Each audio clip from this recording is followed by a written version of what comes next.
Welcome to the Virtual Pathfinder channel. This is a review of the Sigma 60mm F2.8 DN lens for Micro Four Thirds cameras. We will take a closer look at all the important aspects of this lens.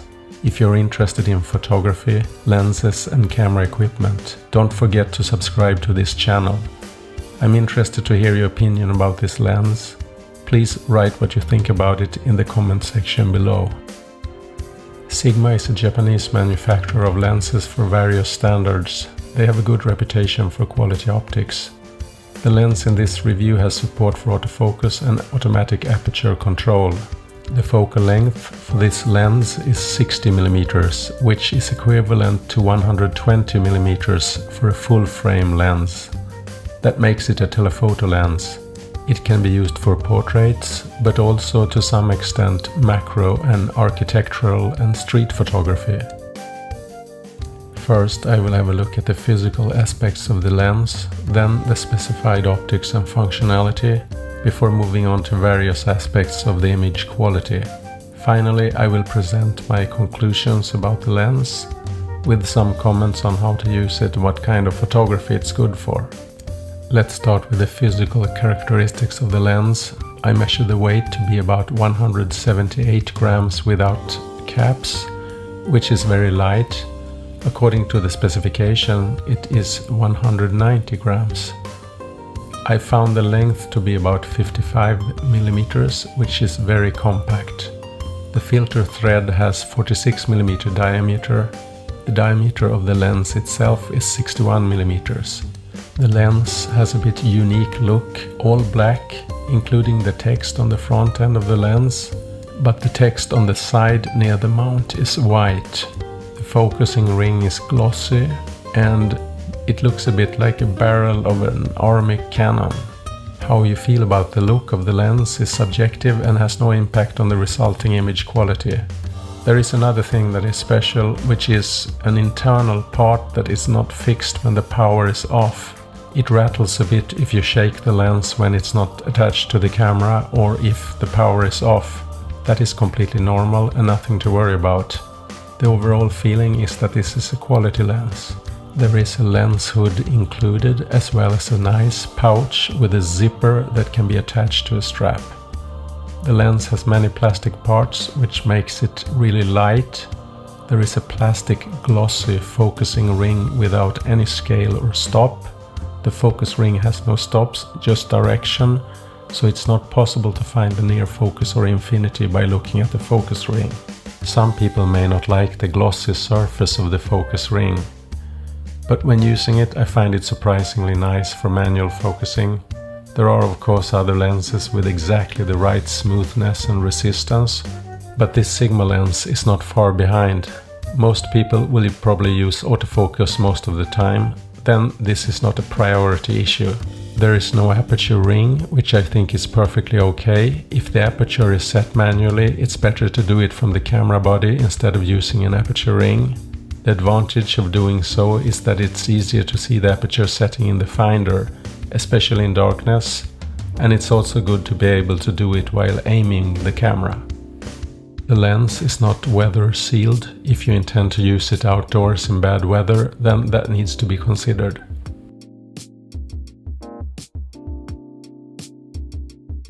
The focal length is 60mm, as previously mentioned. That corresponds to a 120mm lens for a full-frame camera, which makes it a telephoto lens.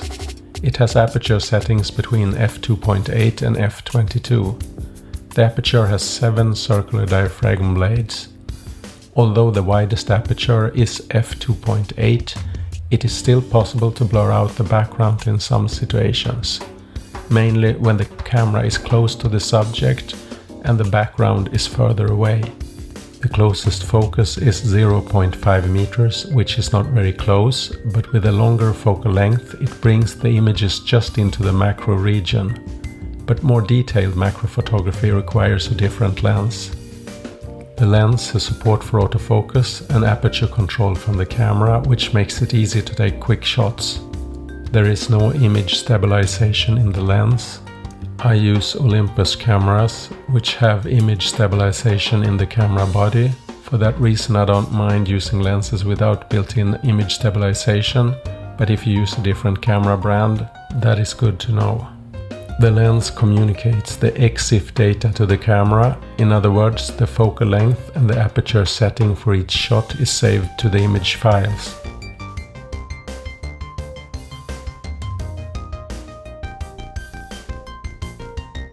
I have taken photos of a test pattern using various aperture settings to check if there's any vignetting or distortion in the images.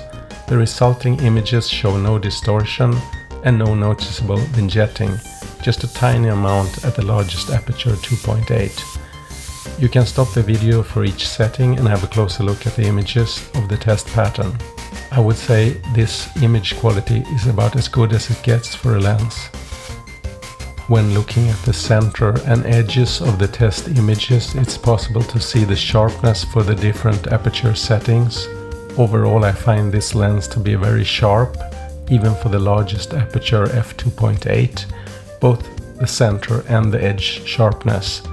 The sharpness seems to be best around f5.6, and it loses a bit of sharpness from f5.6, presumably due to diffraction, but it remains very sharp. I would say it's overall a very sharp lens. There is no visible chromatic aberration and the contrast is very good. You may have a look at the sample images at the beginning of this video to get an idea about the color rendering. My impression of the color rendering is that it's neutral. Overall, the images are very sharp with high quality. When looking at flare, there is a certain amount when aiming straight at a bright light source, but it's well controlled, and when using the lens hood it can be reduced further. Overall, this lens handles flare very well. As I mentioned earlier, the background can be blurred out in certain types of scenes when using f2.8, that is in cases where the person or object in focus is near the camera, while the background is not too close. The longer focal length, such as this telephoto lens, also have shallower depth of field compared to wide-angle lenses using the same aperture setting. There are some examples of those situations in the sample images at the beginning of this video. The autofocus lights and highlights appear as circles, and the bokeh is smooth and looks good in those cases. Typical use of this kind of lens is for portraits, but also street photography with narrow angle of view. Some macro photography is also possible, but detailed macro photography is not possible. Architectural photography is possible due to the low distortion in the image. The lens can also be used for certain landscape images, framing a selected part of a wider scene.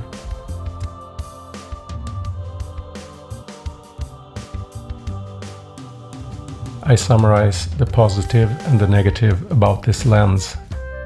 First, the negative. It's not weather sealed and it doesn't have image stabilization. The positive. It is a very sharp lens. It has no distortion, no visible chromatic aberration. The lens supports automatic focusing and aperture setting. It is compact and lightweight, and it comes at a very attractive price.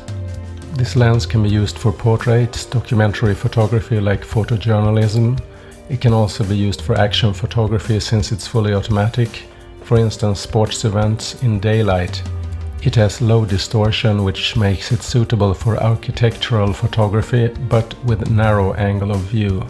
Considering the price of this lens in relation to its performance, I think this is one of the best value for money in the Micro Four Thirds system. Now in the year 2020, the prices I could find is about $200 or 140 euro.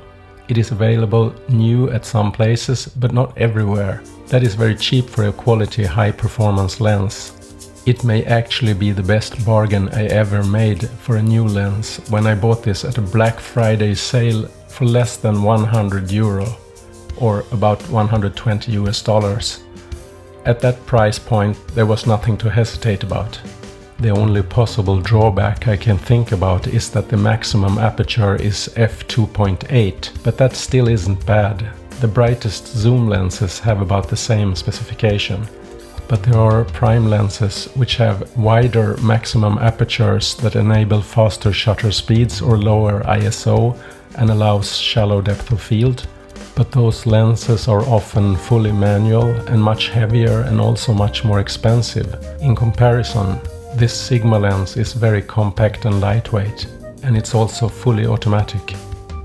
If you have a look at the alternatives to this lens, there are a few available around this focal length.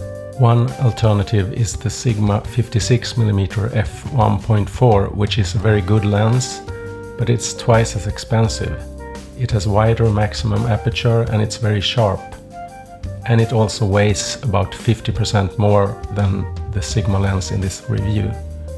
There is also the Olympus 60mm F2.8 macro lens, which is excellent, and it's very useful for macro.